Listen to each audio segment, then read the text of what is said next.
Hi everyone, welcome to the next episode of our Senior Dog Week. We are here at Woodlands Vets today with Gemma and we'll be chatting about senior dogs in relation to health, obviously. So, first of all, Gem, from sort of a perspective, or vet perspective, what age would you class a dog as a senior dog? So it's a bit tricky because obviously dogs age at different speeds. So the general consensus is when they've reached about 75% of their life expectancy. So we know that large breed dogs like Great Danes have a shorter life expectancy than say terriers or chihuahuas. So you're looking at about 75% of their life expectancy. Having said that, because that can get a little bit tricky based on life expectancy, there's no hard and fast rules there. So we tend to say from about the age of 7 or 8, and that is certainly when we can start to see changes related to aging. Okay, so Milo's well into it at 15 years old. Yes.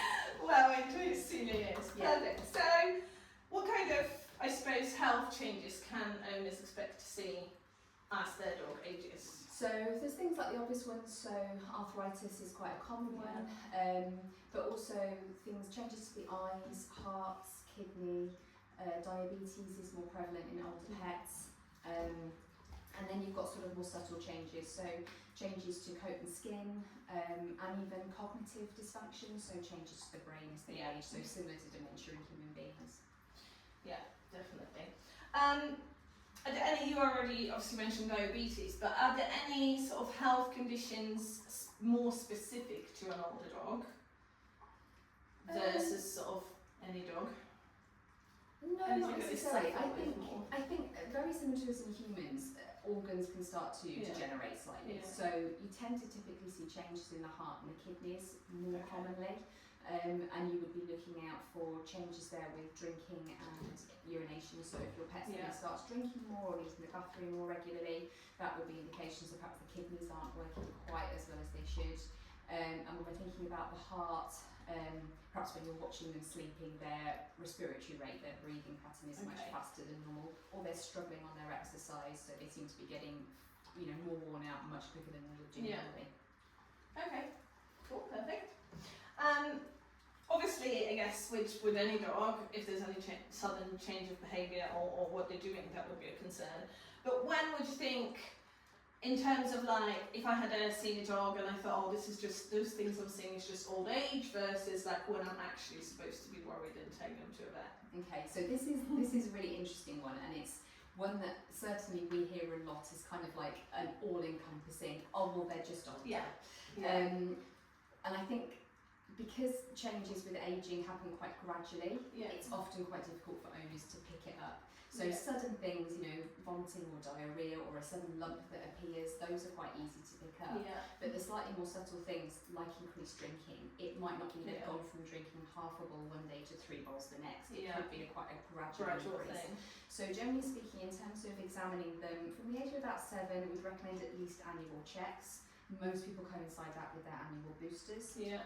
For pets from about 10 years of age, usually, unless they're in really tip-top condition, twice yearly is recommended. And then once they get to the age of about 15 and upwards, sometimes even 4 times a year. But again, it's base dependent on each individual patient. Yeah, different ages, won't they? 100%, You can get some dogs that age really, really well and need very little intervention, and some that struggle that little bit more. I suppose the benefit of more regular checks with senior patients is we can do slightly different things than we would do in a general booster clinic to look for those changes before they really start to manifest.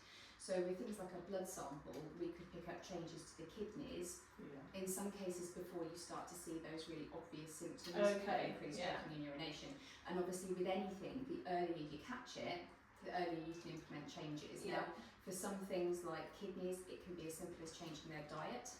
That can make quite a significant difference, so lowering the protein, making sure they're getting plenty of fresh water. And then for other things like heart conditions, the earlier we catch that, the earlier we can start medication, which can obviously improve their health, but also increase their longevity. That would be great.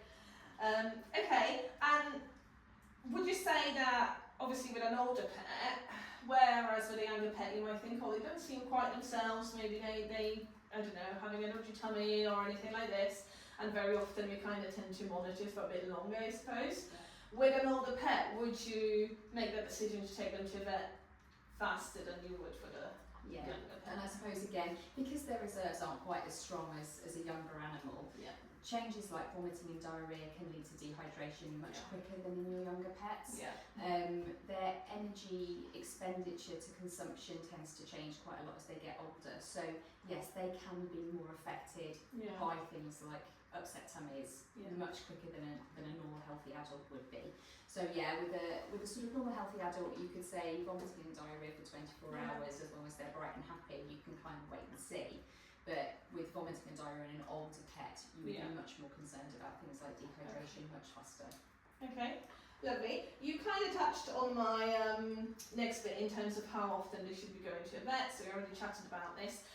Is there, apart from sort of doing blood tests, would you, or even with the blood tests, would you do them routinely, regularly, or would it be like once a year when they come in for their checkup, or would you do them more often with a pet? Let's say like a dog, you know, quite a senior dog, so let's say they're like 13 and above.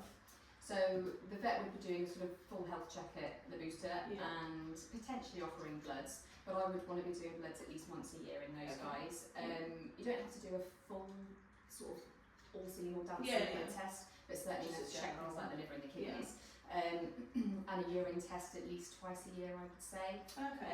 We would also, in older patients, be checking their blood pressure quite regularly as well. So it's very similar to as humans age, having those more regular checkups that we often just don't do with these guys. I think because of that, they're just getting older. I think you're right. A lot of the things, I certainly hear it as well, but a lot of the things are just, people just go, you know, we just go, oh, you know, day 11 or day 12, of course you're going to see that. And yes, of course you're going to see that, but we'll probably need to also address it to make sure that actually, you know, we're not cutting their life down for absolute with something that could be kind of addressed really easily. And as I say, I think a lot of people hold off because they're worried about being given bad news, or they're worried with being told that there's something that we can't help with or can't fix. And I get it, because absolutely. It's really nerve-wracking because they're babies and you love them. But actually, the quicker we can catch them with these conditions, you know, they're really manageable for quite a long time with diet, medication, sort of changes in the home. And we can really make quite a significant difference to their lifestyle, to their longevity, to their overall enjoyment of their life. So I would say, you know, don't be afraid to get them checked out regularly. No one wants bad news, but more often than not, we get to give good news. We get to say blood's really clear and they're moving really well, and that's great. But on the odd ones where we do start to sort of pick up those odd bits, the quicker we can act and the quicker we can make a difference. Definitely. And I think you're right, as you said, obviously with them you would rush them in a little bit sooner, I guess, because that Milo, when he had his pneumonia a few months ago, well 5-6 months ago, you know, we brought him in the first morning when he was unwell, and he was very unwell already. So I suppose if we waited any longer than literally got up, saw him being a little bit off, waited any longer, that could have ended very differently at his age. But there he is. Doesn't even remember that happened. No, he had a lovely time at the clinic. Thought, oh, this is great attention. And nothing happened since. Don't go off that table, mister. Wonderful. So you've mentioned loads of stuff already, but anything else that kind of owners could do to support their senior pets? Should they be looking at changing stuff in general? So for example, as you say, when they have kind of medical conditions, they might need to go on a different diet. But should you look at, for example, changing diet for a senior dog regardless once they get older? It can be helpful. So we know that their energy needs are much more reduced, but they still need really good quality protein and things like that. Their bodies don't digest food as well in their senior years, so you want really easily digestible protein sources and things like that. And obviously slightly change different things from their nutrient levels. So a senior diet can be really beneficial. There's lots out there. A lot of them will also account for the fact that dogs are prone to weight gain, you know, in older years. Cats tend to lose it, but dogs tend to gain it. So a lot of senior diets tend to have slightly more calorie controlled aspect to it, and they usually have a slightly higher fibre content to help with satiety. So a senior diet can really help. Another thing that I think is also brilliant and we don't use enough of is supplements. So there's particularly with joints, osteoarthritis is very prevalent in older pets, and sometimes medication is absolutely needed and warranted for those guys. But I think if you're on those lines of still moving around really well, able to jump in and out of the car and running around, but some days it's a little bit more stiff, you could start adding in joint supplements, and they are brilliant for giving you that little bit extra. And then if they're still not improving, or if it's continuing to decline, that's when you would go and see your vet and say, right, we're already doing these joint supplements, but we're still not quite right, and look at whether there's an alternative option with pain relief. And there's loads of different types of medication out there for joint pain. So there's I say, masses to choose from. I suppose the thing I haven't really mentioned that I should is dental. Yes, I was going to go with it as well. In terms of food as well, isn't it? So it depends what the state of the mouth is, I suppose. Definitely. So, and I say this to everybody, human beings, we brush our teeth twice a day, we'll still need regular checkups at the dentist. And I know I have my teeth scaled by the hygienist at least once, if not twice a year. And that's all brushing, isn't it? Absolutely. These guys don't get anywhere near the same level of oral care.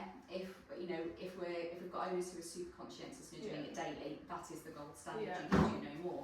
But even with that, it stands to reason that there's going to be a little bit of dental disease, and that they will need some form of help from us. So the safest way to do it for them and for us is with a general anaesthetic, to scale their teeth with an ultrasonic scaler, just like you have done at the dentist. Because we also know that whilst having rotten teeth means they're going to have smelly breath and sore gums, we know that actually dental disease can be linked to heart and kidney problems.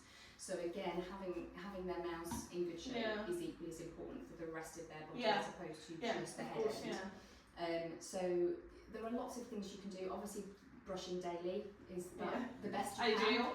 But I appreciate that's not doable for everybody, and if you've got an older pet where you've never done that before, that can be a really hard thing to introduce. So there are other supplements that you can add in for that, things that you can add to the food or the water that help to reduce the bacteria in the mouth and stop some of that tartar forming. Again, it's not a quick fix. No, but it's a little bit of support, isn't it? And if you're looking for supplements along those lines, I'd look for anything that's got the Veterinary Oral Health Council seal on it, so the VOHC seal.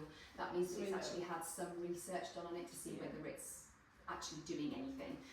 Otherwise, what you find is everywhere will sell these magic like things with any other thing, isn't it? Same in the humans, dog treats and dog toothpaste. Ultimately, most of them don't have any real backing in terms of science, so we don't know if they work.